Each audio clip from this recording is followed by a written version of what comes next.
Hi hello good morning. Welcome to our channel. ఈరోజు latest Brahmamudi episode ఏంటో చూద్దామండి.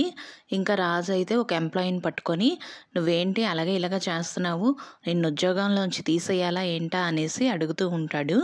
ఇలా అడుగుతూ ఉన్నప్పటికీ ఇంకా కావ్య అయితే ఆఫీస్కి టెన్షన్ పడుతూ వస్తూ ఉంటుంది. అలా వస్తూ ఉండేసరికి ఇంకా యామిని అయితే సిద్ధార్థ్కి ఫోన్ చేస్తుంది. ఫోన్ చేసి ఇంకా చెప్తుందనమాట, రాజు అయితే ఇప్పుడు మీ ఆఫీస్లోనే ఉన్నాడు, తనకి అయితే గతం అయితే ఏమీ గుర్తులేదు, కానీ తన ఆఫీస్లో ఉన్నాడు.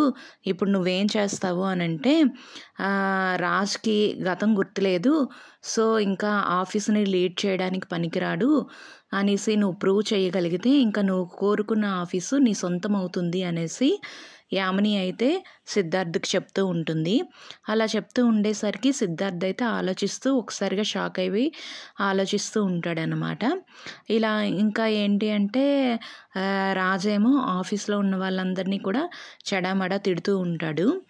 అలా తిడుతూ ఉండేసరికి ఇంకా ఫైనల్గా అంటాడనమాట, నాకు నచ్చినట్టుగాని ఎవరు లేకపోతే మాత్రం అందరినీ డిస్మిస్ చేసేస్తాను అనేసి గట్ట అంటూ ఉంటాడు. అలా అంటూ ఉండేసరికి ఇంకా కావ్య అయితే కారులో వస్తుంది కదా, తను ఏంటి అంటే ఇంకా టెన్షన్ పడుతూనే ఉంటుంది, ఇతను ఏం చేస్తాడా ఏంటా అనేసి.